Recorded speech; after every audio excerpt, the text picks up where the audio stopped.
चिड़ियाघर जी, चिड़ियाघर 2000 लोगों को रोजगार मिलेगा, एफिडेविट दे दिए लड़कों को इलेक्शन में, बाई इलेक्शन में, कि 2000 लोगों को चिड़ियाघर में। तो चिड़िया तो आई नहीं, पिंजरे बने नहीं। का नाम जैसे होशियार सिंह है और आप होशियार भी बहुत हो, सीएम की पत्नी आपसे भी ज्यादा होशियार निकली। आज इलेक्शन करके दिखा दे, मैं चैलेंज करता हूँ, इनकी जमानत जब्त होगी। किसकी? मुख्यमंत्री की।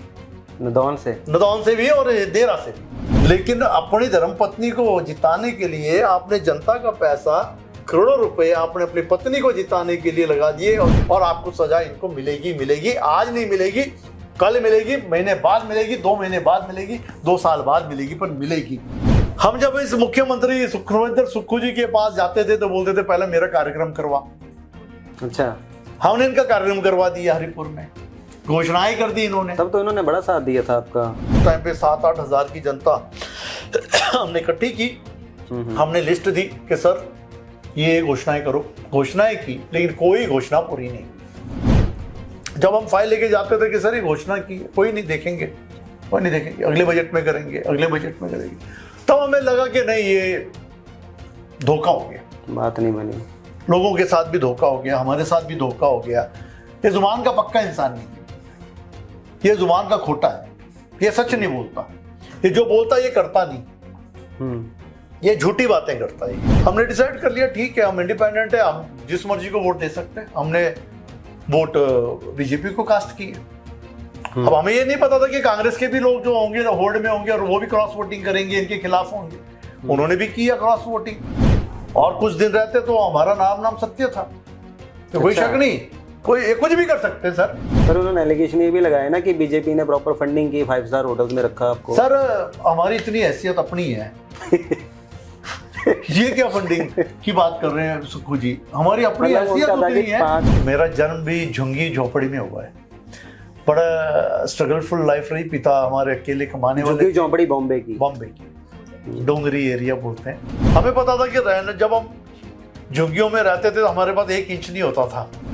वैसे तो राजनीतिक गुरु जो हिमाचल में आपके एक तरह से, वैसे तो आपके एज हैं, राजेंद्र राणा नहीं है क्या? तो नहीं सर, तो उस पॉलिटिशियन ने चैलेंज कर दिया कि आप बहुत समाज सेवा का कार्य कर रहे हैं, आप इलेक्शन लड़ो। अनुराग जी ने नहीं, कोई था, मैं नाम नहीं लेना चाहता। मैंने भी मन बनाया, मैं कि चलो अब ये सामने चैलेंज कर ही रहे तो चैलेंज एक्सेप्ट कर लेते हैं। जनता ने दूसरी बार जिताया, जबकि मैंने वर्करी भी नहीं की। सेकंड टाइम जनता ने जिताया, क्यों काम किए थे। आपको नहीं लगता कि जैसे आपको एक तरह से अनुराग जी के खिलाफ एक हथियार के तौर पे इस्तेमाल किया गया राजनीति में, देहरा में? लोगों के मन में जो एक इन्होंने दहशत फैलाई, जो लोगों को जो डराया है, पूरी फोर्स, पुलिस फोर्स मेरे घर के बाहर छावनी लगा दी इन्होंने। पुलिस वालों की चप्पलों में, सिविल ड्रेसों में पुलिस बिठा दी, और वो सारे गलत काम किए जो शायद एक बिहार और यूपी में भी नहीं होते। क्या हाल है? और बयान देते हैं कि हमने महिलाएं खरीद ली, देरा की महिलाओं को हमने खरीद लिया। ऐसे घिनौने गंदे विचार इनके। तो उन्होंने पहली बार अक्लमंदी की कि भाई सीएम की मिसेज वहां से लड़ रही हैं, तो क्यों ना सीएम की मिसेज को जितवाओ और देहरा में विकास लाओ। डिस्ट्रिक्ट बनाएंगे देहरा को बोला था, तो डिस्ट्रिक्ट कहाँ है? लोगों को, देहरा के लोगों को गुमराह किया। आप 4 चौक बना करके बोलेंगे कि हमने डिस्ट्रिक्ट बना दिया, तो वो तो कार्य नहीं होते ना। आपकी जीत तो तब होती जब मेरी जमानत जब्त होती, तब हम मानते हैं कि हाँ मुख्यमंत्री जी आपने 2 साल के बाद कोई जीत हासिल की। आपने क्या जीत हासिल की? आपने तो बेईमानी, ठगी कर करके आपने जीत हासिल की है, ये कोई जीत थोड़ी है। जो लोग मुझसे जुड़े हुए ना, वो दिल से जुड़े हुए, आत्मा से जुड़े हुए, और वो जान देने को तैयार होते हैं। मैं 8 प्रोग्राम करके आपके पास आया हूँ। रोज 8 से 10 कार्यक्रम होते हैं, रोज 400 से 500 लोग मिलते हैं, डेली। आज हमारे न्यूज रूम में एक ऐसे गेस्ट हैं जिन्होंने बॉम्बे के बिजनेस में धाक जमाई, और उसके बाद उन्होंने हिमाचल का रुख किया और देहरा की राजनीति में धाक जमाई। ये एक ऐसी पर्सनैलिटी है जिन्होंने देहरा से 2 बार निर्दलीय चुनाव लड़ा और जीते। तो चलिए हम आज आपको मिलाते हैं देहरा के पूर्व विधायक होशियार सिंह जी से। होशियार सिंह जी, बहुत बहुत स्वागत है आपका। धन्यवाद जी।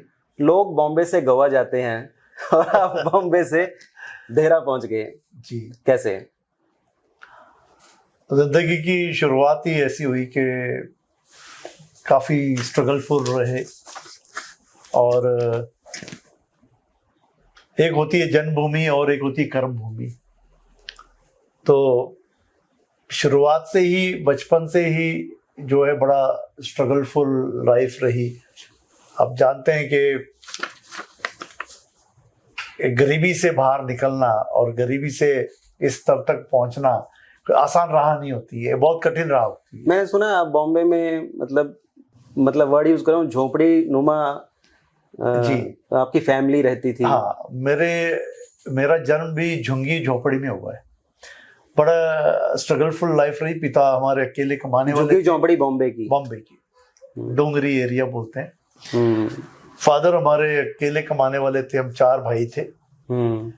और जो हमारे घर थे, गांव था, ये पोंग डैम में आ गया था। पोंग डैम में आने से जो था एक तरह से उजड़ चुके थे यहाँ पर। 1950 से पहले की बात है? हाँ जी, पहले की बात है। तो ये काफी जो था कि नुकसान हुआ।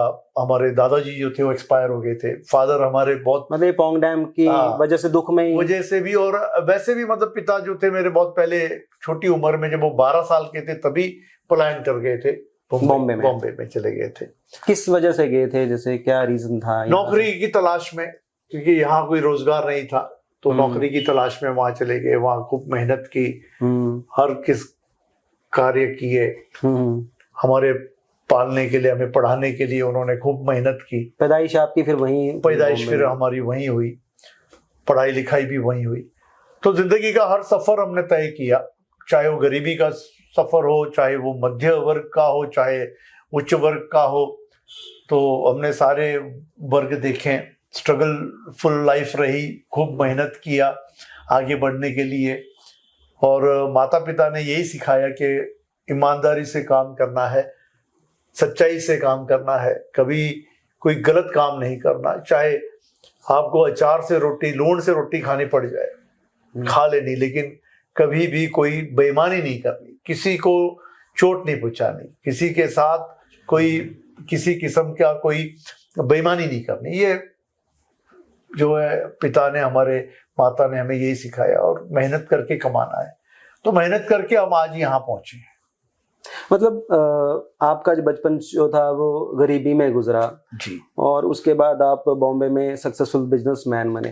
तो वो कैसे, किसका सहारा मिला वहाँ पे, कैसे हुआ ये सब? मतलब एक बॉम्बे में जाना, एक गरीबी में रहना, और गरीबी से फिर किस तरह से वो सफर करना अमीरी का, या इतनी अच्छी फैक्ट्रीज थी जितना मैंने सुना है आपके बारे में कि अच्छी। इसमें जो था, जो मेरे बड़े भाई थे, उन्होंने कारोबार शुरू किया। किस चीज का?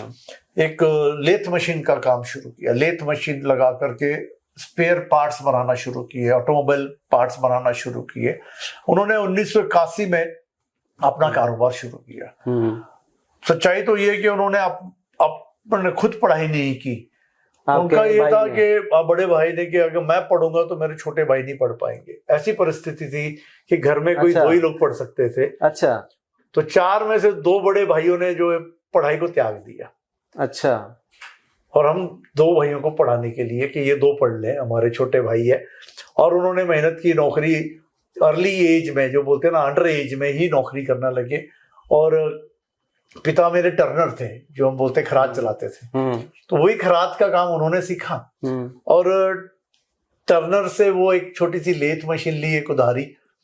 और उस लेथ मशीन से जो है 1981 से उन्होंने जो शुरू की, एक मशीन से 2 से 3 करते करते बढ़ते बढ़ते बढ़ते जो है हम आगे बढ़े। जब हम बड़े हुए तो हमने भी उन भाइयों का साथ दिया और एक जॉइंट फैमिली बिजनेस एस्टेब्लिश किया। एक भाई मेरे भाभा परमाणु केंद्र में साइंटिस्ट हैं, अभी रिटायर हुए पिछले महीने। उन्होंने पढ़ाई करके वो वहां पर अपॉइंट हो गए थे। और मैं जो था अपनी पढ़ाई जहां तक मुझसे हो सकी मैंने अपनी उतनी पढ़ाई कर पाया। वहाँ भी काफी होशियार थे आपने। मैंने सुना आपने कॉलेज भी बिजनेस के चक्कर में आपने किया, छोड़ दिया था बीच में। अपने कारोबार के चक्कर में मैंने पढ़ाई भी अधूरी छोड़ दी कि मैं भी अपने भाइयों के साथ दूं और इस कारोबार को आगे बढ़ाऊं। तो उस तरीके से कारोबार में भी डाउनफॉल आया, चढ़ा उतरा, चढ़ा हुआ उतरा। डाउनफॉल के बारे में थोड़ा बताएं, क्योंकि आपने जितना मुझे पता है कि आपने एक सक्सेस भी हासिल की, गरीबी से एक अच्छी फैक्ट्री बनाई, लेकिन उसमें भी एक ठीक ठाक लॉस हुआ आपको। हाँ जी। तो वो फिर आपने फिर दोबारा कैसे चीजें बेटर की? तो ये एक इसमें ऐसा था कि हमारे परिवार में भी बहुत ज्यादा हमारे डिस्प्यूट रहा। मेरे पिता जो थे वो अकेले थे। अच्छा। और बाकी जो मेरे दूसरे तरफ के थे वो 5 भाई थे और सौतेलापन था। तो सौतेलापन का नुकसान हमें बड़ा झेलना पड़ा। अच्छा। हाँ जी। तो ये बड़ी स्टोरी है। चलो पारिवारिक मैं नहीं उतना ज्यादा शेयर करना चाहता क्योंकि जैसे भी थे तो अपने। तो हमने जो है कि मेहनत की। पिताजी ने एक ही बात हमें सिखाई कि बेटा अगर हम अपनों से लड़ेंगे तो हम पीछे रह जाएंगे। तो उससे अच्छा यही किए कि सारे एकजुट होकर के सारे तुम 4 भाई हो, तुम चारों एकजुट होकर के अगर कार्य करोगे तो कामयाबी पाओगे। तो हम चारों भाइयों ने मिलकर के काम किया। अच्छा। कार्य को आगे बढ़ाया। पिता मेरे 1994 में जो है उनका देहांत हुआ, गुजर गए। उसके बाद और जिम्मेवारी पड़ गई हमारे पर। 99 से जो है हमारे यहाँ एक बहुत बड़ा ट्रांसफॉर्मेशन आया बिजनेस में। अच्छा। कि हमारा एक्सपोर्ट का कार्य शुरू हुआ। अच्छा। और उस एक्सपोर्ट के कार्य से जो हमारी जो ग्रोथ हुई वो बढ़ती गई। फिर हमने पीछे मुड़ के नहीं देखा। फिर 2014 में कांग्रेस की सरकार थी यहाँ और वो एक इन्वेस्टर मीट जो है उन्होंने मुंबई में की। अच्छा। मेरा नाम जो यहाँ हुआ ये 2014 में हुआ। अच्छा। जब हमारे दोस्त मित्र जो थे मुंबई के इन्वेस्टर्स थे उन्होंने 600 करोड़ का इन्वेस्टमेंट का प्लान दिया। अच्छा। हमारे जरिए कि हम जो है हिमाचल में 600 करोड़ रुपया इन्वेस्ट करेंगे। अच्छा। तब मुकेश अग्निहोत्री जी इंडस्ट्री मिनिस्टर थे, वीरभद्र जी चीफ मिनिस्टर थे और ये मुंबई आए थे। तभी उन्होंने हमें इनवाइट किया था। तो हम सारा ग्रुप लेके गए थे कि भाई ये ग्रुप जो ये इन्वेस्ट करेगा, ये फलाना करेगा, फलाना हॉस्पिटैलिटी में, कॉलेजेस में, स्कूल्स में। तो सारा इन्वेस्टमेंट प्लान दिया था लेकिन वो कोई भी इन्वेस्टमेंट प्लान मैच्योर नहीं हुआ। अच्छा। क्योंकि उस वक्त सरकार कांग्रेस की थी तो उनकी करनी और कथनी में बहुत फर्क था। तो उस वक्त जो था मैं हिमाचल में मैंने अपना मकान बनाया 2001 में। 2004 में मेरा मकान पूरा हुआ जो मैंने अपनी मेरी मदर के लिए मकान बनाया था। मेरी माता का एक बहुत बड़ा सपना था कि बेटा आपके पिता जीते जी कोई मकान नहीं देख सके। मेरी इच्छा है कि मैं मरने से पहले अपना मकान देखना। हिमाचल आते जाते रहते थे लेकिन हम जो हमारे एंसेस्टर्स का जो एक मकान था वहीं पे आते थे। बॉम्बे में रहना है तो मतलब क्या है कि वहाँ पे जो लैंग्वेज है मोस्टली हिंदी और इंग्लिश ही बेटर रहती है जी। तो आपने फिर जैसे आप पहाड़ी भी बड़ी अच्छी बोल लेते हो जी, तो फिर कैसे? मेरा बड़ा अटैचमेंट रहा। तो हमने जब भी छुट्टियां पढ़नी तो घरे आ जाना। तो घरे जब आया था अपनी भाषा बोलनी। तो ये एंसेस्टर्स मकान जॉइंट प्रॉपर्टी थी तो यहाँ हमेशा वो पंगा रहता था हमेशा।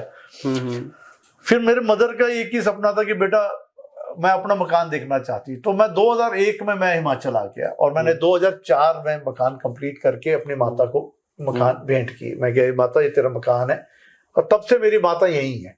तो जब आप में जो फैक्ट्री वगैरह का दिक्कत हुई, जब दूसरी बार लॉस हुआ तो आप कोई मतलब किस लेवल के स्ट्रेस से गुजरे? कई बार ऐसे हुआ जीरो हो गए थे बिल्कुल। जब हमारा ऐसा मन किया कि यार अब जिंदगी छोड़ दें, क्या करें मतलब। दूसरा जब वो चरण आया तो जब हमारा बिजनेस टोटली बंद हो गया था, जब हम महिंद्रा का काम करते थे, वो महिंद्रा के पार्ट्स का काम करते थे, वो बिल्कुल ही बंद हो गया था टोटली। लेकिन बोलते थे कि अच्छी नीयत हो तो परमात्मा साथ देता है। क्योंकि बॉम्बे में तो क्या है कि आदमी को मतलब 2 वक्त की रोटी खानी है, एक छत चाहिए, उसके लिए बहुत स्ट्रगल करना पड़ता है, बहुत ज्यादा पैसा चाहिए। बिना पैसे के तो वहाँ पे बंदे की कोई वैल्यू नहीं है, कोई वैल्यू नहीं। लेकिन हमने स्ट्रगल किया, चारों भाई थे, हमने खूब मेहनत की और फिर सरवाइव हो गए। 1999 में हमें एक्सपोर्ट का बिजनेस मिला। वहां से हमारी जो वो कौन सी कंपनी थी? वो थी हमारी फॉरेन अमेरिका की कंपनी थी इमर्सन इलेक्ट्रिक, जहाँ मेरा दोस्त था, मेरा कॉलेज फेलो जो उस कंपनी में लगा था यूएसए। उसने मुझे लिफ्ट दी और मुझे मतलब पहला काम मुझे वहां से मिला और वहां से मेरी शुरुआत एक्सपोर्ट की हुई। और वो बढ़ते बढ़ते बोलते ना कि मैंने 1 का 11 नहीं किया, मैंने 1 का 100 किया।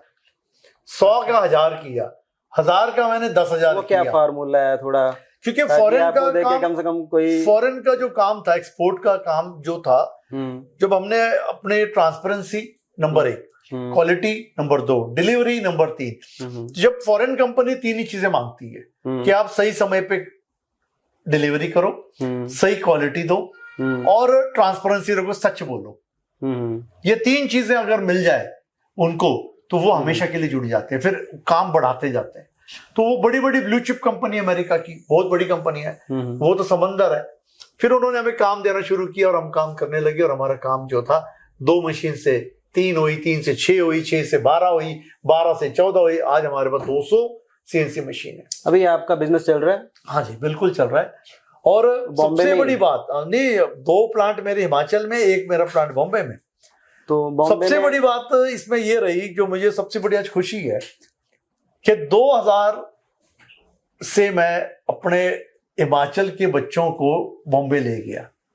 2000 से 1999 से अपने यहाँ के बच्चे, जो गरीब बच्चे थे, बिल्कुल गरीब, जो उसमें आपने प्रेफरेंस दे रहा को दिया पूरे हिमाचल के बच्चों को? दे रखे। अच्छा। जो मेरे इलाके के थे, जो सड़कों पे दिहाड़ी लगा रहे थे, कोई लेंटरों में, कोई जंगलों में, तो बिल्कुल बेरोजगार थे, जिन्होंने 10वीं 12वीं करके जिन्होंने पढ़ाई छोड़ दी थी क्योंकि वो पढ़ नहीं सकते थे, उनके माता पिता उनको पढ़ा नहीं सकते थे, वैसे बच्चों को मैं बॉम्बे ले गया, उनको ट्रेंड किया, उनको ऑटो कैड सिखाया, उनको मास्टर कैंप सिखाया, उनको CNC का काम सिखा करके उनको मैंने एक बहुत अच्छी ट्रेड लाइन दी, और वो सारे बड़ी बड़ी कंपनियों में लग गए, अच्छी अच्छी कंपनियों में। अभी बिजनेस कौन देखता है बॉम्बे में? तो मेरे भतीजे देखते हैं, मेरे जॉइंट फैमिली। आप उसमें इन्वॉल्व होते भी? नहीं, मैं जब राजनीति में आया तो मैं बिजनेस मैंने छोड़ दिया। तो अभी हिमाचल में कहाँ प्लॉट है? मेरे ब्रदर देखते हैं, क्योंकि जब मैं राजनीति में आया तो मैंने अपने आप को बिजनेस से अलग कर लिया, मैंने इस्तीफा दिया। हिमाचल में कहाँ करते हैं बिजनेस? ऊना में, इंडस्ट्रियल एरिया में।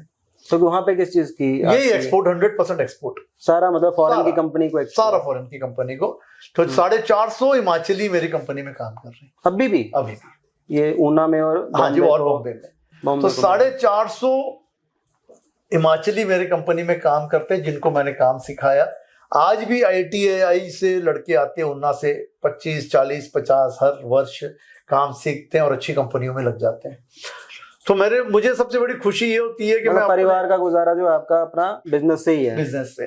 तो मैंने सबसे बड़ा कार्य जो मैं बोल रहा हूँ ना, कि मैंने जब 2000 से मैंने बच्चों को बॉम्बे लेके जाकर के सिखाने लगा, मैंने एक डॉर्मेंट्री बनाई बहुत बड़ी उनको रहने के लिए। हमें पता था कि जब हम झुग्गियों में रहते थे तो हमारे पास 1 इंच नहीं होता था, तो मैंने वहां पर इन बच्चों के लिए एक बहुत बड़ा शौचालय वगैरह की भी व्यवस्था, सब कुछ में कुछ नहीं, तब तो कुछ नहीं होता, कुछ नहीं, म्युनिसिपैलिटी होता था। तो मैं इन बच्चों के लिए मैंने एक बहुत बड़ा डॉर्मेंट्री बनाए, हिमाचल से रसोईया ले गया, किचन बनाया ताकि इनको खाना मिले, रहना फ्री, खाना फ्री। अच्छा। और काम सिखा करके इनको सेटल किया। ऐसे मैंने हजारों बच्चों को मैं बॉम्बे ले जाकर के इनको रोजगार दिया। जब 2014 की बात सुनाओ, जब 2014 में इन्वेस्टर मीट हुई तो उसमें हमने प्रपोजल दिए, खैर वो प्रपोजल मैच्योर नहीं हुए, लेकिन उस वक्त अखबारों में न्यूज छपी कि कोई देरा से कोई ऐसा व्यक्ति है जो इन्वेस्टमेंट यहाँ करना चाहता है। तब लोगों को पता चला कि कोई ऐसा व्यक्ति है, नहीं तो उससे पहले मुझे कोई नहीं जानता था। मैं बिल्कुल अपने परिवार में रहता था, बम्बई रहता था, मेरी 2 बेटियां थी, मैं अपने परिवार में खुशहाल मंगल था। लेकिन उसके बाद जो था, एक ऐसा परिवर्तन आया कि हमारे कुछ विरोधी थे उस वक्त। मैं इंडिपेंडेंट था भाई, मैं किसी पार्टी से तो जुड़ा नहीं था, जो सच है वो सच है।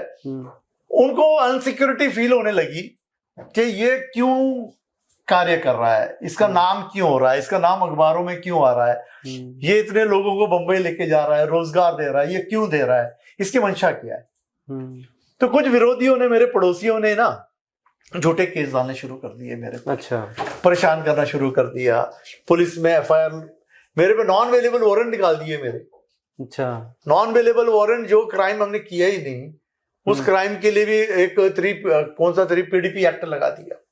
अच्छा। हमें पता ही नहीं, हमने कभी कोर्ट की शक्ल नहीं देखी थी कभी, कि कोर्ट की शक्ल कैसी होती है, क्या होता है। तो मैं फिर आया, मैं जज साहब के पास सीधे चला गया, वो जज साहब ने देखा कि कौन है बंदा, ये बैग उठा करके मेरे चैम्बर में आ गया। शाम के 4 बजे का समय था। मैं कहा सर मैं बॉम्बे से आया हूँ, सीधे यहीं आया आपके पास, और मेरे को नॉन अवेलेबल वारंट निकले मेरे।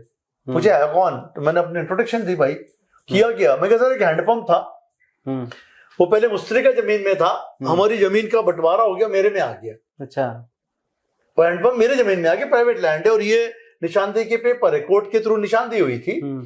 तो बस ये गलती है कि ये मेरे इसमें आके मैंने बाढ़ लगा दी है वहां पे, क्योंकि मेरी जमीन है, तो मेरे पे 3PDP एक्ट लगा दिया। तो वो भी हंसने लगे, और उन्होंने मुझे उसी वक्त जो है एंटीसिपेटरी बेल दे दी। बोला आपको बेल लेनी पड़ेगी। मैं कहा वो क्या होती है? बोला वकील के पास जाओ, और उन्होंने वकील किया और मुझे बेल मिली। मुझे ये भी नहीं पता था कि व्हाट इज एंटीसिपेटरी बेल। हम बॉम्बे रहना, हमने अपना कारोबार देखना, हमें तो पता ही नहीं था। तो ये सारी घटनाएं घटी। वैसे तो राजनीतिक गुरु जो हिमाचल में आपके एक तरह से, वैसे तो आपके एज हैं, राजेंद्र राणा नहीं है क्या? तो नहीं सर, नहीं। राजेंद्र राणा से तो मेरी पहचान हुई कब हुई मैं आपको बता दूं, जब मैं समाज सेवी का काम करता था और वो राजनीति में थे। उन्होंने एक रोजगार मेला लगाया था यूथों का, तो उसमें उन्होंने मेरे बारे में सुना था, क्योंकि उनका जो प्राइवेट सेक्रेटरी था वो मेरे गांव का था लड़का। तो वो बोलते थे कि मेरे गांव से होशियार सिंह जी बहुत काम करते हैं, बहुत सारे लड़कों को बॉम्बे ले जाते हैं, रोजगार देते हैं। तब राजेंद्र राणा जी ने मुझे पहली बार बुलाया सुजानपुर के, आप आए और आप युवाओं के लिए आप मेरे यहाँ भी कुछ करें। तब मैं एज अ स्पेशल इन्वाइटी वहां में गया। तो इलेक्शन लड़ने के लिए उन्होंने प्रेरित किया आपको राजेंद्र राणा? इसमें हुआ क्या, मैं आपको जो सच्चाई बता रहा हूँ कि जब मेरे देरा के जो लोग थे, जो पॉलिटिक्स में थे, उनको किसी ने कान भर देते हैं ना, जैसे पॉलिटिशियन अच्छे होते हैं लेकिन कोई कान के कच्चे होते हैं, कई लोग कोई अच्छे होते हैं, कई कान के कच्चे होते हैं। तो उनके कान में बात डाल दी कि होशियार सिंह हो रहा है आजकल इलाके में, जरूर कुछ गड़बड़ है कुछ। तो भी FIR लॉन्च हुई, तभी झूठे केस लगे। तो उस पॉलिटिशियन ने चैलेंज कर दिया कि आप बहुत समाज सेवा का कार्य कर रहे हैं, आप इलेक्शन लड़ो। अनुराग जी ने? नहीं, कोई था, मैं नाम नहीं लेना चाहता। उन्होंने चैलेंज कर दिया कि आप इलेक्शन लड़ो क्या। और जब मैं भी दुखी हो गया, क्योंकि रोज नए नए केसेस, रोज नए नए पंगे, और पड़ोसी पंगे कर रहे हैं, कोई दूर पार के भी नहीं कर रहे। तो फिर मैंने भी मन बनाया, मैं कि चलो अब ये सामने चैलेंज कर ही रहे तो चैलेंज एक्सेप्ट कर लेते हैं। और उस समय जो था सिर्फ 9 महीने थे इलेक्शन को, 2017 के।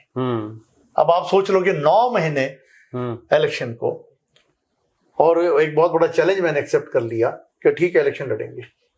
हाँ, मैं लोगों के बीच जाने लग पड़ा, लोगों के बीच गया, मिला लोगों से, बातचीत करने लगा। पर 9 महीनों में लोगों ने मुझे आशीर्वाद दिया। मैं बहुत धन्यवाद करता हूं, और मैं बहुत अपने आप को भाग्यशाली मानता हूं कि एक व्यक्ति जो मुंबई से हिमाचल आया, और हिमाचल आकर के लोगों के बीच गया, लोगों ने मुझे एक्सेप्ट किया और मुझे एज ए इंडिपेंडेंट के रूप में मुझे जिताया। पॉलिटिकल बेबी आपने पैदा कर दिया 9 महीने में। और सच्चाई ये है कि मैंने कभी विधानसभा नहीं देखी थी, मुझे कभी ये भी नहीं पता था कि विधानसभा में सवाल कैसे लगाते हैं, विधानसभा में बैठते कैसे, बोलते कैसे, ये होता क्या है। तो कुछ लोगों ने डरा दिया, बोला इंडिपेंडेंटों की कुर्सी कोने में होती है।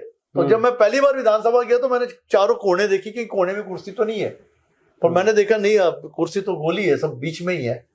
तब हमने पूछा वहां पे, बोला भैया हमने कहाँ बैठना होता, तो वहां के जो थे अधिकारी उन्होंने बताया कि आपको यहाँ बैठना है। फिर मैंने पूछा सवाल क्या होता है, ये कैसे होते हैं, जवाब कैसे देते हैं, सवाल कैसे होते हैं। तो कहते हैं ना कि कुदरत हर चीज सिखा देता है। तो हमें कुदरत ने सारी चीजें सिखाई, शून्य से हमें बताया कि ऐसे ऐसे सवाल लगाते हैं।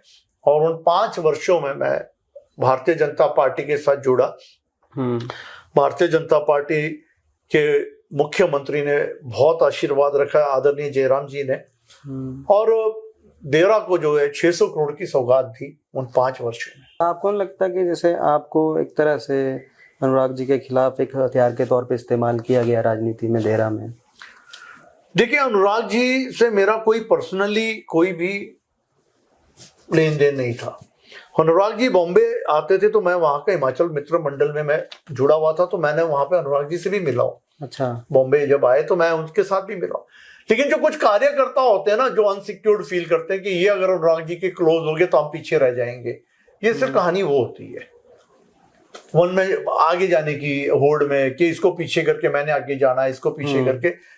लड़ाई किसी के साथ हमने जमीन थोड़ी बंटवानी है, मुझे क्या अनुराग जी से जमीन थोड़ी बंटवानी है। पर कई मंचों पे मैंने अनुराग जी के हर इलेक्शन में उनका साथ दिया है, मैंने कभी उनका विरोध नहीं किया। कभी रीजन क्या हुआ, जैसे कि कई मंचों पर आपने उनके मतलब खिलाफ बोला? जब इंडिपेंडेंट होते हैं ना सर, जब लड़ाई लड़नी होती है तो मेरे सामने 2 पार्टियां थी, मैं इंडिपेंडेंट था, उस वक्त के हालात अलग थे। फिर भी मैंने उनको कभी गलत नहीं कहा, किसी को भी गलत नहीं कहा। जब मैं कहता था तो सिर्फ अपने कॉन्स्टिट्यूंसी के लिए, अपने लोगों के लिए, अपने हक के लिए लड़ाई लड़ता रहा, अभी भी लड़ता हूं, आगे भी लड़ूंगा। जब हम राजनीति में आए तो अपने लिए नहीं आए। मैंने आज दिन तक राजनीति में 1 रुपए का भी अपना काम नहीं किया। मेरे 2 बेटियां हैं, दोनों बाहर हैं, मैंने थोड़ी अपनी नौकरी लगवानी है। मेरे को भगवान का दिया हुआ सब कुछ है, मैं अपना, मेरे कंपनी से मेरा शेयर मुझे आ जाता है, मैं अपने उस शेयर को भी लोगों के भी दान कर देता हूं। कोई मेडिकल केस, कोई शादी केस, कोई कुछ कोई चला रहता है। हम किसी को, मेरे घर पे कोई भी आया आज दिन तक खाली हाथ नहीं गया। अब टर्म्स ठीक है अनुराग जी के साथ? सभी के साथ अच्छे। पर ये राजनीति में मतलब फिर ये चीज नहीं हुई कि अवसरवादी होना, सम टाइम जब फायदा है तो आप किसी का विरोध करो, जब उसका नुकसान है तो मतलब मेरा मानना ऐसा है ना कि in politics there is no enemy. राजनीति में कोई शत्रु नहीं होता। आज राजनीति कुछ है, कल कुछ है, कभी भी कुछ हो सकता है। और मेरा बैकग्राउंड राजनीति का नहीं था। दूसरी बार मैं जीता, जनता ने दूसरी बार जिताया, जबकि मैंने वर्करी भी नहीं की। सेकंड टाइम जनता ने जिताया, क्योंकि काम किए थे, हमने काम किए थे। जीतने के बाद कांग्रेस की सरकार बन गई। पहले 6 महीने हमने बड़ा साथ दिया कांग्रेस का कि इंडिपेंडेंट है, हमको तो इंडिपेंडेंट को दोनों लोग वोट देते, कांग्रेसी विचारधारा की भी और बीजेपी विचारधारा की भी। और मेरा एक असूल था कि मेरे घर जो भी आता तो मैं उसको 3 प्रश्न नहीं पूछता कि भाई कहां से आए, कौन है आप, किस पार्टी से बिलोंग करते हैं, किस विचारधारा से बिलोंग करते हैं। हमने आज दिन तक किसी को कास्ट तक नहीं पूछी। जो आया, हाँ जी काम बताओ जी, मेरे लायक अगर काम होगा तो मैं जरूर करूंगा, समय लगने वाला होगा तो बता दूंगा समय लगेगा, नहीं होने वाला होगा तो स्पष्ट बता दूंगा नहीं होगा। ये मेरी पहले से ही ये आदत थी कि जो भी बोलना है स्पष्ट बोल देना, किसी को गुमराह नहीं करना है कि हाँ कोई नहीं मेरे पीछे घूमता रहे, मैं तेरा काम करूंगा। गुड़ लगा करके मक्खी के भांति किसी को घुमाना नहीं। जो बोलना है सच बोल दो ताकि किसी को गुमराह ना करे। जब ये सरकार आई तो इस सरकार ने गुमराह करना शुरू कर दिया। हम जब इस मुख्यमंत्री सुखविंदर सुक्खू जी के पास जाते थे तो बोलते थे पहले मेरा कार्यक्रम करवा। अच्छा, हमने इनका कार्यक्रम करवा दिया, हरिपुर में घोषणाएं कर दी इन्होंने। तब तो इन्होंने बड़ा साथ दिया था आपका। मैं बोल क्या रहा हूँ, साथ इन्होंने नहीं दिया, हमने साथ आपका नाम लिया मंच से। मुझे याद है मैं भी एक बार रैली में गया था देहरा में, तो डॉक्टर जयेश जी बहुत बड़ी रैली, डॉक्टर जयेश ने धरना, मतलब एक तरह से वो नीचे बैठ गए थे, विरोध, सीट कुर्सी नहीं मिलती ना यहाँ पे, सारे कुर्सी और आपका नाम लिया कि होशियार जी ने यहाँ बड़ा अच्छा काम किया है। तो वो मैं लाया था जनता, उस टाइम पे 7-8 हजार की जनता हमने इकट्ठी की।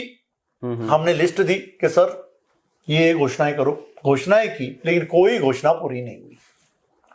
जब हम फाइल लेके जाते थे कि सर ये घोषणा की, कोई नहीं देखेंगे, कोई नहीं देखेंगे, अगले बजट में करेंगे, अगले बजट में करेंगे।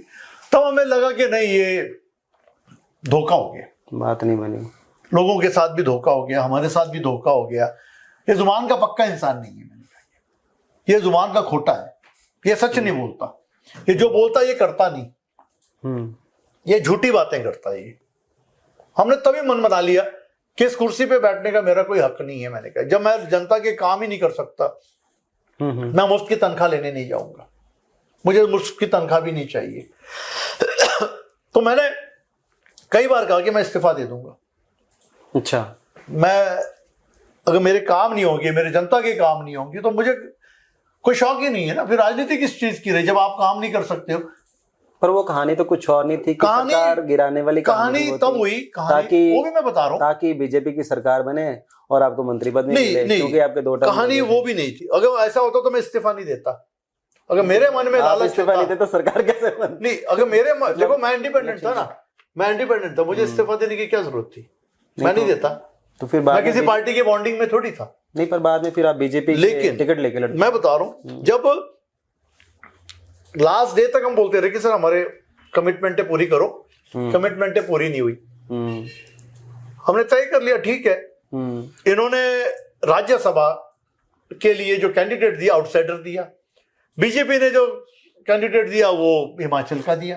पहली बात, वो आउटसाइडर था, वो राम विरोधी था, ये हमारे जो थे हिमाचली लोकल थे। हमने डिसाइड कर लिया ठीक है, हम इंडिपेंडेंट है, हम जिस मर्जी को वोट दे सकते हैं। हमने वोट बीजेपी को कास्ट किए। अब हमें ये नहीं पता था कि कांग्रेस के भी लोग जो होंगे होल्ड में होंगे और वो भी क्रॉस वोटिंग करेंगे, इनके खिलाफ होंगे। उन्होंने भी किया क्रॉस वोटिंग। उसके बाद सरकार ने कई हजार लोग इकट्ठे कर दिए, डांगे और पत्थर लेकर के हमारे मारने के पीछे लग गए। हमें क्या करना था? We were very unsecured.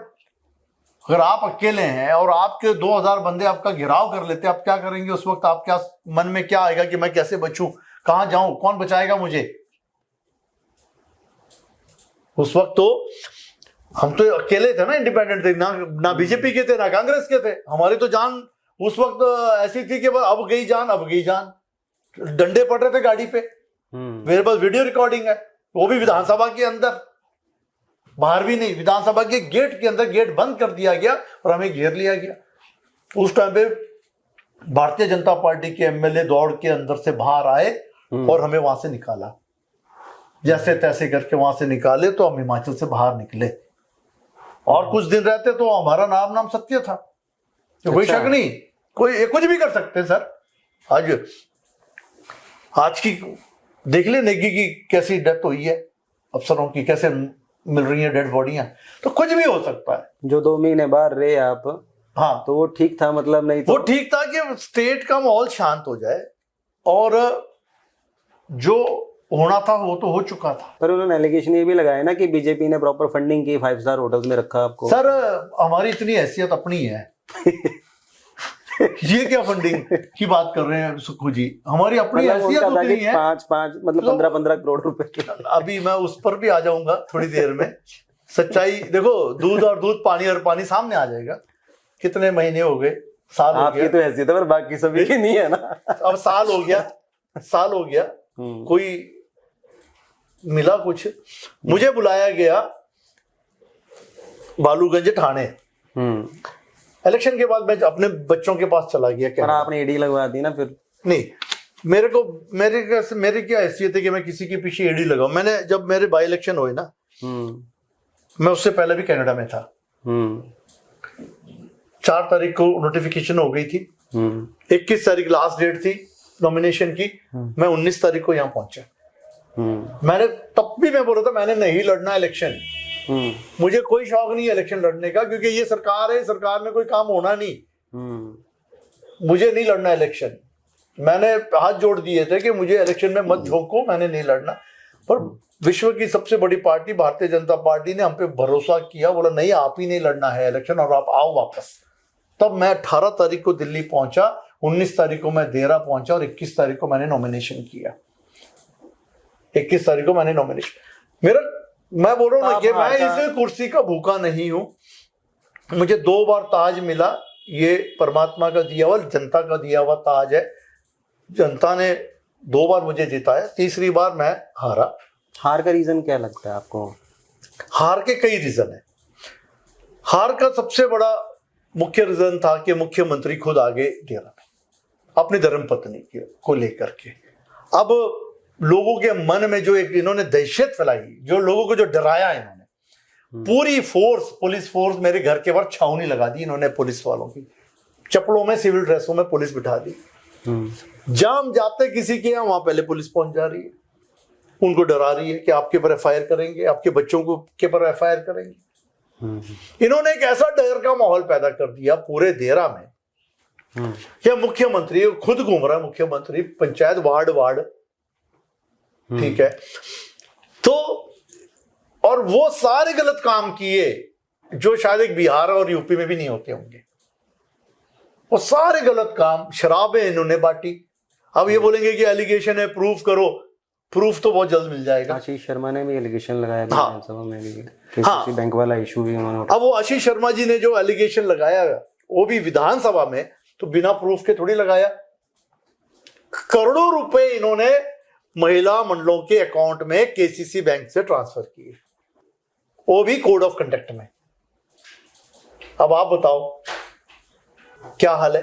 और बयान देते हैं कि हमने महिलाएं खरीद ली, देरा की महिलाओं को हमने खरीद लिया। ऐसे घिनौने गंदे विचार इनके कि इन्होंने कहा कि हमने माता बहनों को, जिनको हम माता बहन मानते हैं, उनको हमने खरीद लिया 50-50 हजार 5-5 हजार में। अब तो बड़ी लंबी लिस्ट है हमारे पास। पर ये सारे ना सर आरोप हैं बेसिकली ना, तो आपको नहीं लगता कि पहली बार जब ये बाई इलेक्शंस हुए देहरा के लोगों ने अक्लमंदी की?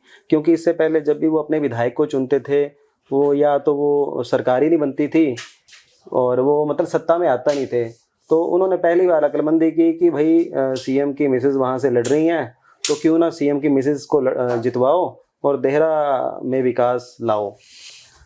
तो बहुत विकास हो रहा है देहरा में, देखा नहीं? एसपी कार्यालय बन गया, एसपी हम मुबारक चिड़ियाघर जाके देखो आप, काम बंद पड़ा हुआ है पिछले 4 महीनों से। चिड़ियाघर के लिए बोला जी 400 करोड़ का चिड़ियाघर आ रहा है। मुख्यमंत्री का वहां दफ्तर भी, मैं वही की बात सुना रहा हूँ। अभी आपने 4 चीजें बताई, आपको लगता नहीं विकास हुआ? मतलब अब वही विकास की कथा सुना रहा हूँ। चिड़ियाघर जी, चिड़ियाघर 2000 लोगों को रोजगार मिलेगा, एफिडेविट दे दिए लड़कों को इलेक्शन में, बाई इलेक्शन में, कि 2000 लोगों को चिड़ियाघर में। तो चिड़िया तो आई नहीं, पिंजरे बने नहीं, और सिर्फ 30 करोड़ का टेंडर लगा और 2 साल में, 2.5 साल हो गए, सिर्फ 30 करोड़ का काम हुआ और उसके बाद काम बंद। बजट बताएं मुझे, कितना बजट और दिया? इस साल कितना दिया, पिछले साल कितना बजट दिया, और अब काम बंद है, ठेकेदारों को पेमेंट नहीं हुई आपको। अब दूसरी बात, ये तो चिड़ियाघर की बात होगी। चिड़ियाघर में लोगों को, युवाओं को बेवकूफ बनाया। युवाओं को लगा कि हम चिड़ियाघर में बस इलेक्शन के बाद तुरंत हमको चिड़ियाघर में नौकरी मिल जाएगी। 2000 लोगों को इन्होंने प्रोमिस कर दिए। चिड़ियाघर की बाउंड्री तक नहीं बनी, आधी बनी आधी रह गई। 2 चेक डैम बने, काम खत्म। दूसरी बात, मुख्यमंत्री कार्यालय जब बना, उद्घाटन कर दिया, उसके बाद कोई स्टाफ नहीं हुआ। प्राइवेट लोगों को आप मुख्यमंत्री कार्यालय में बिठा रहे हो, आप कानून की कितनी बड़ी उल्लंघना कर रहे हो। आपने मुख्यमंत्री कार्यालय खोला, आपको मुबारकें दी हमने, उनको मुबारकें दी, बहुत अच्छी बात है। हम भी लोगों की एप्लीकेशनें लेके वहां जाएंगे, काम कराएंगे लोगों का, कि मुख्यमंत्री है भाई। तो मुख्यमंत्री कार्यालय में ताला, लोग जा रहे हैं तो एप्लीकेशनें लेकर के, तो आगे कोई नहीं, किसको दें एप्लीकेशन? अगर कार्यालय ऑफिशियली खोला होता तो अपना स्टाफ होता, सरकारी स्टाफ होता। सरकारी कोई स्टाफ तो छोड़ो, क्लास 4 भी बंदा उन्होंने वहां पे नहीं बिठाया कि कोई बंदा हो। एसपी तो बिठा दिया उन्होंने, अब एसपी साहब बिठा दिए, बहुत अच्छा, हम उसके लिए मुबारकें देते हैं। बड़े डायनेमिक ऑफिसर बिठाए, बहुत अच्छे। मैंने कहा ना कि जहां भी अच्छे कार्य किए हम उसकी तारीफ करेंगे। एसपी बिठाया, हम तारीफ कर रहे हैं। एससी बिठाया, हम उसकी तारीफ कर रहे हैं। ठीक है। अब जो जिला बनाने की, जो इन्होंने 15 अगस्त को कहा था कि 15 अगस्त को जिला बना देंगे, ब्लैक एंड व्हाइट चैनल में इंटरव्यू में ये बात कही है। इलेक्शन से 1 दिन पहले का इंटरव्यू है कि जिला बनाएंगे 15 अगस्त को। 15 अगस्त भी चला गया, 26 जनवरी भी चली गई, कोई जिला नहीं बना। डिस्ट्रिक्ट बनाएंगे देहरा को बोला था, तो डिस्ट्रिक्ट कहां है? लोगों को, देहरा के लोगों को गुमराह किया। अब 4 चौक बना करके बोलेंगे कि हमने डिस्ट्रिक्ट बना दिया, तो वो तो कार्य नहीं होते ना। पर एक चीज नहीं है सर, जैसे मान लीजिए पिछले साल इलेक्शन हुए, बाई इलेक्शंस हुए, और कोई भी बड़ा, क्योंकि आप भी 2 बार एमएलए रहे हैं, कोई भी बड़ा प्रोजेक्ट होता तो उसको मतलब धरातल पे लाने में टाइम लगता है। हाँ जी। तो अभी धरातल पे जैसे वहां पे एसपी आ गया, चिड़ियाघर चलो जितना भी है 30 करोड़ कुछ तो आया बेसिकली जी, तो काम तो बेसिकली शुरू है, कुछ तो दिखा है। मतलब ये बात अलग है कि काम शुरू है। मैं उसके लिए वो बात नहीं बोल रहा हूँ कि काम शुरू, पर 30 करोड़ के बाद का टेंडर क्यों नहीं लगा? और जो 30 करोड़ का काम हो उसकी पेमेंट क्यों नहीं दे रहे आप? और ठेकेदार जो है कोर्ट में जाने को तैयार बैठा है, उसकी पेमेंट तो कर दो। तो आपके पास है कि आप सिर्फ, अब आप बोलते कि जी हमने 400 करोड़ का चिड़ियाघर दे दिया, तो 400 करोड़ का दे दिया तो 400 करोड़ है कहां? आप 400 करोड़ का आधा 200 करोड़ तो दे दो, टेंडर लग जाए। आज 3 साल हो गए सरकार को, होने लगे 2.5 साल तो हो गए, कब बनेगा? कब नौकरियां दोगे आप? पर एक बात मानते हो कि आप का नाम जैसे होशियार सिंह है और आप जी। होशियार भी बहुत हो। नहीं मैं बड़ा लेकिन, छोटा इंसान हूँ, आई एम नॉट होशियार। लेकिन नाम जरूर पिता ने रख दिया। हम लड़ते थे पिता से कि भाई ये नाम कहाँ रख दिया मेरा होशियार सिंह, लोग बच्चे चिढ़ाते हैं मेरे को स्कूल में, सब खिल्ली उड़ाते हैं मेरे क्या। तो लेकिन सीएम की पत्नी आपसे भी ज्यादा होशियार निकली, उन्होंने काफी चीज एग्जीक्यूट करवा ली और ये मतलब जीत को महिलाओं में भी काफी पॉपुलर हो मैं गई। उनकी जीत को जीत नहीं मानता। इसलिए नहीं मानता कि अगर इलेक्शन ईमानदारी से लड़ा होता, ईमानदारी से लड़ा होता इलेक्शन, तो हम बोलते कि हाँ आपकी जीत हुई है। और आपने ये इलेक्शन लोगों को धोखा देके, लोगों को रिश्वत दे करके, लोगों को गुमराह करके, बच्चों को, युवाओं को गुमराह करके आपने ये इलेक्शन लड़ा है। और आपने जो है बहुत गलत काम किए इस इलेक्शन को जीतने के लिए। ये जीत नहीं होती है। हमने फिर भी 24,000 वोट लिए।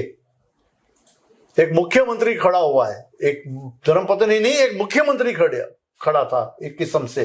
पूरे मंत्री हमारे कॉन्स्टिट्यूंसी में, एक एक पंचायत में एक एक मंत्री बिठा दिए, एक एक एमडी बिठा दिए, एक एक आईपीएस ऑफिसर, आईएएस ऑफिसर बिठा दिए, पूरा का पूरा पुलिस प्रशासन बिठा दिया। ये क्या जीत है आपकी? आपकी जीत तो तब होती जब मेरी जमानत जब्त होती, तब हम मानते हैं कि हाँ मुख्यमंत्री जी आपने 2 साल के बाद कोई जीत हासिल की। आपने क्या जीत हासिल की? आपने तो बेईमानी ठगी कर करके आपने जीत हासिल की है। ये कोई जीत थोड़ी है। इसको आप जीत मानते? मैं नहीं मानता, जनता भी नहीं मानती। जो लोग चले गए थे गुमराह होके, आज वो सब वापस आ गए, बोलते हमें गुमराह किया गया, अब हम इनका साथ नहीं देंगे। आज इलेक्शन करके दिखा दे, मैं चैलेंज करता हूँ, इनकी जमानत जब्त होगी। किसकी? मुख्यमंत्री की। नदौन से भी और देरा से भी। इनके मैडम की भी जमानत बिल्कुल होगी, क्योंकि ये महीने में एक दिन आते हैं। कौन, सीएम साहब या मैडम? एक दिन आते, रेस्ट हाउस बैठते हैं। लोग रेस्ट हाउस जाना पसंद नहीं करते। मैडम तो बड़ी पॉपुलर है लेडीज में। होंगे पॉपुलर भाई साहब। हम देखो एज ए महिला मैं कभी उनके खिलाफ नहीं बोलता। मैं महिलाओं का बहुत मान सम्मान करता हूँ। हमारे खून में वो है कि हम कोई भी महिला हो उसको हम अपनी बहन का साथ देते हैं, बड़ों का साथ देते हैं। और मैं कभी किसी भी महिला को, कैसे भी महिला हो, हम कभी महिला के खिलाफ नहीं बोलते। पॉपुलर है, अच्छे हैं, उनके बारे में मेरा को कोई ऐतराज भी नहीं है। वो बेचारे बहुत भोले भाले भी हैं और अच्छे हैं वो। लेकिन उनको क्या पता कि उनको जिताने के लिए क्या क्या बेईमानी की जाएगी, क्या क्या गलत काम किए जाएंगे। सीएम की छवि तो एक बड़ी धाकड़ की, मतलब फास्ट डिसीजन लेने वाले हैं, और जैसा कि दिखाया जाता है तभी तो लोगों का तभी तो केसीसी बैंक से लोगों का पैसा शिफ्ट कर दिया। बड़े ईमानदार हैं। नहीं, ये ईमानदारी है कि कोड ऑफ कंडक्ट में आप महिला मंडलों को पैसा दे रहे। जैसे सुखाश्रय जैसी, सुखाश्रय इज अ डिफरेंट, वो मंदिरों का पैसा मांग रहे हैं उसके लिए। लेकिन अपनी धर्मपत्नी को जिताने के लिए आपने जनता का पैसा, करोड़ों रुपए आपने अपनी पत्नी को जिताने के लिए लगा दिए। अगर वही पैसा आप किसी जो 8 महीने के बाद, 6 महीने के बाद आप पेंशन दे रहे हो बुजुर्गों को, विधवाओं को, अपंगों को, वही पैसा वहां दिया हो। 50 लाख के आसपास मुझे याद है, जो उन्होंने अपनी जितने भी पूंजी थी उनके पास, उन्होंने सारी की सारी वो दान कर दी थी। आज कमेंट्स पढ़ो आप लोगों के, कहाँ पे? 6,55,000 दोनों मियाँ बीबी को मिलकर के मिल रहे हैं। रिकवर तो हो गए। और वो जो 50 लाख रुपया क्या जिक्र कर रहे हैं, उनको पूछो क्या आपने वो 50 लाख रुपया आपके इलेक्शन एफिडेविट में डिक्लेयर किया था एफडीए का? अगर वो 50 लाख उसकी एफडी थी ना, तो उनके इलेक्शन की एफिडेविट निकाल के देख लो, उसमें वो 50 लाख का जिक्र ही नहीं है। अच्छा, हम रिकॉर्ड के साथ बात करते हैं। उस 50 लाख का रिकॉर्ड दिखा दो मेरे को कि उनके नाम पे एफडी थी। लोगों को गुमराह करना, झूठ बोलना, सफेद झूठ बोलना, ये गलत है, ये बहुत गलत है। आपने केसीसी बैंक का पैसा लूटा, जनता का पैसा लूटा, आपने लोगों को शेयर्स के डिविडेंड नहीं दिए, आपने लोगों के पैसे लूट करके अपनी पत्नी को जिताने के लिए बिना मांगे महिला मंडलों के खाते में डाल दिए कोड ऑफ कंडक्ट में। ये बहुत बड़ा गुनाह है, प्रिवेंशन ऑफ करप्शन एक्ट के अंदर ये आता है। और आपको सजा इनको मिलेगी। आज नहीं मिलेगी, कल मिलेगी, महीने बाद मिलेगी, 2 महीने बाद मिलेगी, 2 साल बाद मिलेगी, पर मिलेगी। चोर आज पकड़ा जाएगा, चोरी आज की, चाहे 2 साल के बाद पकड़ा जाए, सजा उसको मिलनी। आपने कहा कि इलेक्शन के टाइम काफी इनसिक्योरिटी थी, ऐसे डर लगता था। अभी भी लगता है आपको कि इनसिक्योरिटी? नहीं, अब कोई इनसिक्योरिटी नहीं है। अब इलेक्शन खत्म, इनसिक्योरिटी इलेक्शन खत्म हो गया, सरकार ने ये देखने के बाद ही हमें वाई कैटेगरी सिक्योरिटी दी है। होम मिनिस्ट्री ने ये सब कुछ देखने के बाद आज हमारे पास 8 सिक्योरिटी अभी भी है आपके अभी पास? भी है, बिल्कुल है। कितने 7 महीने है हो गए आपके पास सिक्योरिटी में? बिल्कुल, जब से इलेक्शन हुए तब से हैं। और 8 लोग आपके साथ, ये जो 24 घंटे सीआरपीएफ के? सीआरपीएफ के 24 घंटे हो। तो इनका खर्चा कौन उठाता है? ये सरकार उठाती है, खाने पीने का सारा। नहीं, खाने पीने का तो वो खुद करते हैं क्योंकि उनका अपना डाइट है। अच्छा। और बाकी जो है सरकार, केंद्र सरकार उठाती है। तो रहते कहाँ है वो? रहने के लिए उनको जगह दी गई है, रहते हैं मेरे। वो सरकार ने दी है कि नहीं, वो सरकार ने हमारे, आपने वो दी तो है? क्योंकि मेरे पर्सनल है ना, तो मैंने ही देनी है जगह, मेरे यहीं रह रहे हैं। हाँ जी। आप इलेक्शन के बाद थोड़ा बीमार भी हुए थे। हाँ, मैं बीमार और काफी, मतलब एक तरह से आप गायब भी थे जी, बिल्कुल। हिमाचल की राजनीति से या हलचल से जी और क्षेत्र से जी। तो आपने थोड़ा सा उसको बारे में बताया भी नहीं, क्या हुआ था? मुझे इन्फेक्शन हो गई थी इलेक्शन के दौरान। काफी पोजीशन आपकी खराब थी जैसा हाँ, कि इलेक्शन के दौरान मुझे किडनी स्टोन था 18 mm का। और वो जब मेरे दूसरा इलेक्शन डिक्लेयर हुआ था उसके 15 दिन पहले डिटेक्ट हुआ था। अच्छा। तो मैंने कैसे तैसे उन इलेक्शन के दौरान 15 दिन मैंने बिताए और इलेक्शन के अगले दिन मैं चला गया बॉम्बे। और उसके बाद जब वो स्टोन निकालने के लिए उन्होंने जब स्टेंट डाला तो इन्फेक्शन हो गई थी, यूटीआई इन्फेक्शन बोलते हैं, यूरिनरी ट्रैक इन्फेक्शन। वो इतनी ज्यादा हो गई थी कि उसको ठीक होने को 6 महीने लगे।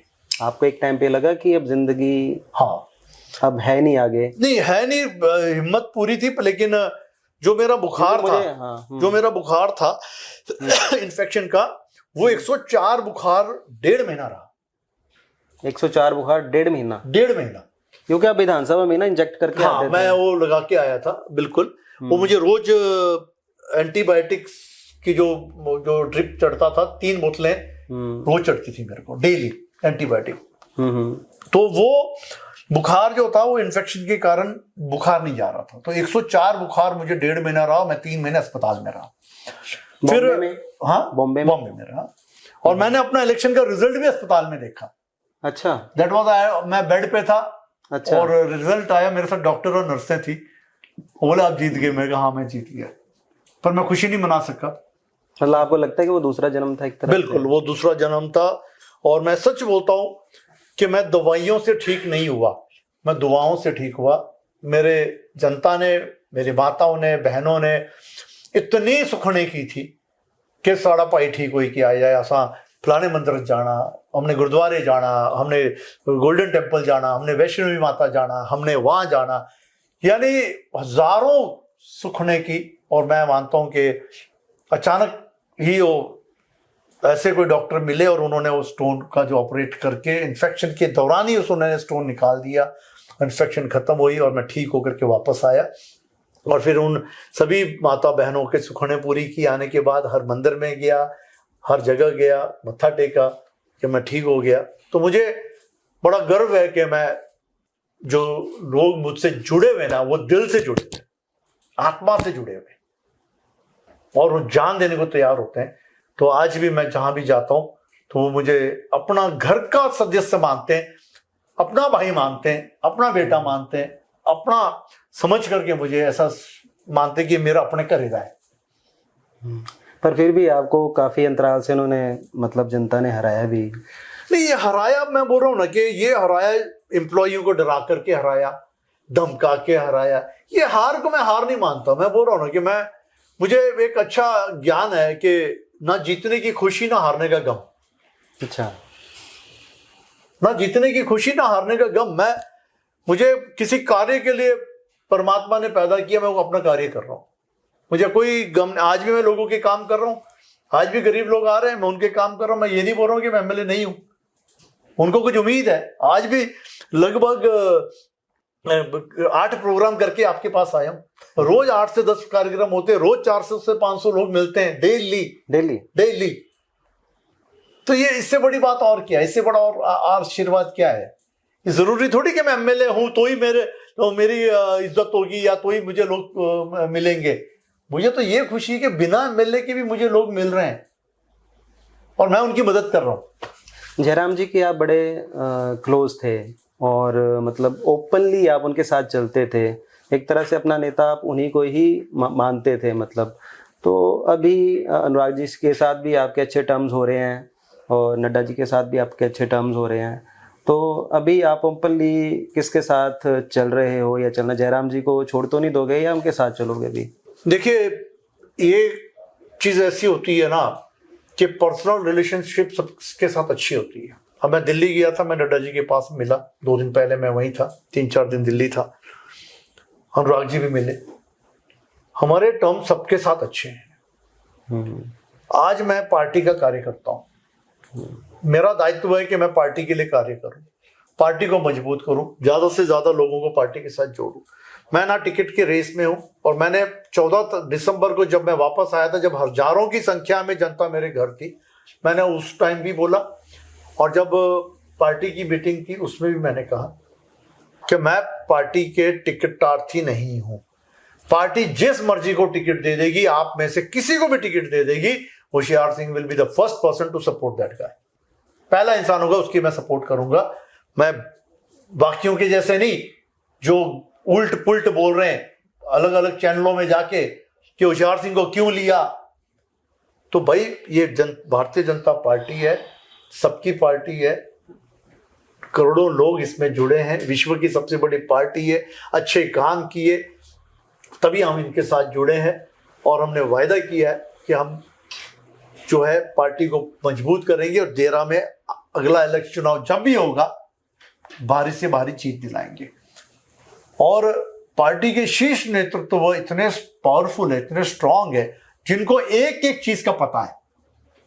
ठीक है, जयराम जी ने अपने टर्म में बहुत अच्छे काम किए, आज नड्डा जी देखो कितने अच्छे काम कर रहे हैं, आज आप अनुराग जी को देखो इतने अच्छे काम किए उन्होंने। सेंट्रल यूनिवर्सिटी लाने में उनका बहुत बड़ा योगदान रहा, देरा में आई ना सेंट्रल यूनिवर्सिटी। हम जहां अच्छे काम किए वहां हमने उनकी तारीफ की। अब हम पार्टी के अंदर है, मिलकर के हम काम करेंगे, आगे मिलकर के चलेंगे। हम कभी मौका नहीं देंगे कि ये पार्टी के विरुद्ध जा रहा है या विरुद्ध बोल रहा है, ये हम मौका ही नहीं देंगे किसी को। हमने पहले ही बोल दिया कि पार्टी लड़ाई तब होती जब टिकट की बारी आती है। हमने पहले बोल दिया टिकट जिस मर्जी को दे दो यार, ठीक है, हम उसका साथ देंगे। द न्यूज़ रडार के गेस्ट रूम में आने के लिए होशियार सिंह जी आपका बहुत बहुत धन्यवाद, और हम कामना करते हैं कि आप स्वस्थ रहें। धन्यवाद, आपके न्यूज़ रडार चैनल को बहुत बहुत नवरात्रों की बधाई, और मेरी ओर से बहुत बहुत शुभकामनाएं। देरा की जनता की ओर से भी आपको बहुत बहुत बधाई और शुभकामनाएं। धन्यवाद।